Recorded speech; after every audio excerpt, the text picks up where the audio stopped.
في حاجة جديدة يا جماعة حصلت، اتفاجئت بيها في صيدلية جنبينا هنا، صيدلية الدكتور بيتر صبري.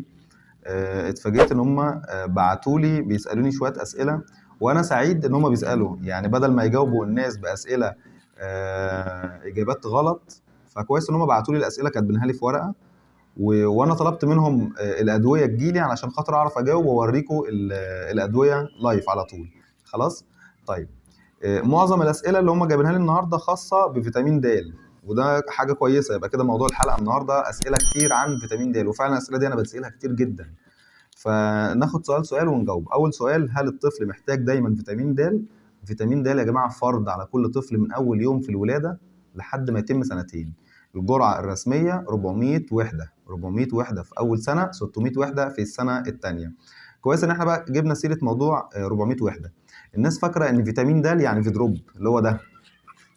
الناس فاكرة إن فيتامين د هو الفيدروب، لا، هو ده أشهر منتج في السوق فعلا، لكن مش الوحيد. خلاص، في منتجات كتير جدا، كل ده فيتامين د، كل ده فيتامين د، كل ده اهو، كل الحاجات دي عبارة عن فيتامين د. خلاص.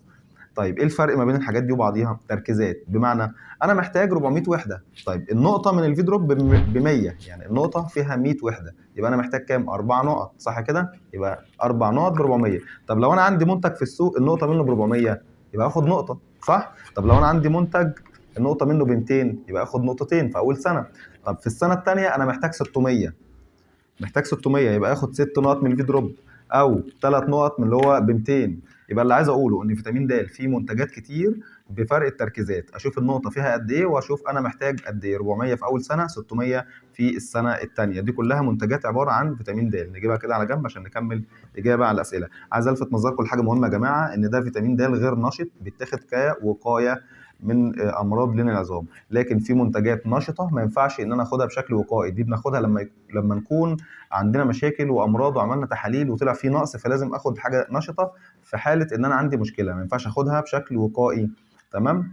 طيب في حاجه اسمها ديفارول، او البدائل بتاعتها دي برضو حقن، ما ينفعش تتاخد الا لما يكون عندي مشكله، عشان في امهات بتسال دايما تقول لي حقنه المشي. مفيش حاجه اسمها حقنه المشي، دي لو خدناها وانا ما عنديش مشكله توقع لي الكالسيوم، تعمل لي مشكله كبيره جدا، فما بتتاخدش برضو كده بدون مشكله طبيه. هو الحاجات دي بس اللي بتتاخد زي ما احنا شرحنا. طيب السؤال الثاني بيقول: الطفل بياخد فيتامين د من عمر كام ولحد امتى؟ خلاص جاوبنا السؤال ده، قلنا من اول يوم اتولد فيه لحد ما يتم سنتين، وفي كلام جديد لحد 3 سنين. ايه هي علامات نقص فيتامين د؟ طبعا موضوع كبير جدا، ولكن اهم حاجه فيتامين د مهم علشان خاطر النمو والتسنين والحركه والمشي، ومهم كمان في المناعه. امتى احتاج اعمل تحاليل؟ لو ظهرت اعراض من اللي احنا بنتكلم فيها دي، لو عنده مثلا اتاخر في النمو بتاعه، عنده تقوس في رجليه، لو عنده طفل ما سننش في الميعاد الرسمي. طبعا احنا عاملين فيديوهات شارحين في الكلام ده كله. امتى اقلق اقول الطفل ما سننش؟ لو قعد سنه وثلاث شهور ما جابش اسنان. امتى اقول الطفل اتاخر في المشي؟ امتى الطفل اتاخر في الوقفه؟ في فيديوهات شارح فيها الكلام ده، اللي عايزها يبعت لي وانا ابعتها له. طيب علاقة فيتامين د زي ما احنا شرحنا بالتسنين والمشي، لسه مجاوبين على السؤال ده.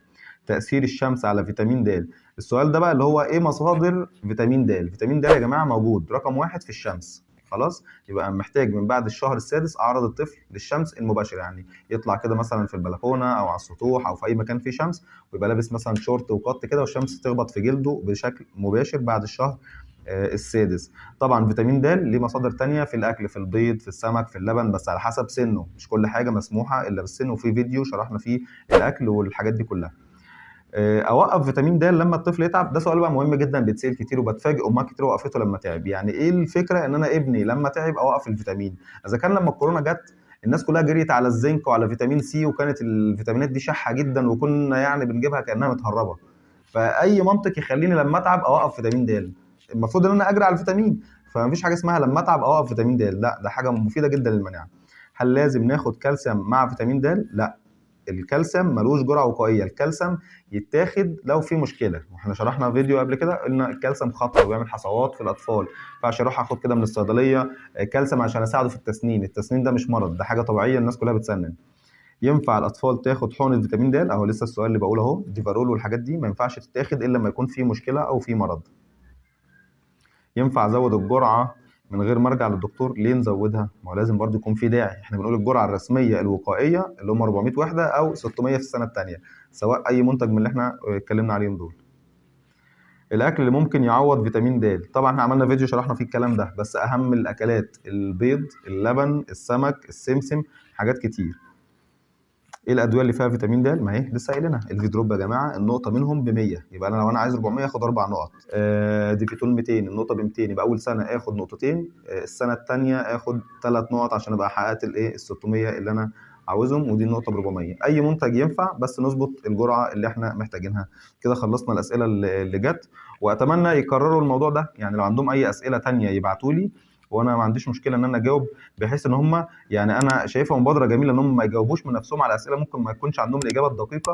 فكويس ان هم سالوني الاسئله دي، ورب الناس تكون استفادت. انا قررت ان انا اسجل الاسئله دي في فيديو ونحطه على الصفحه برضه عشان كل الناس تستفاد، لان ده سؤال متكرر جدا يعني. شكرا.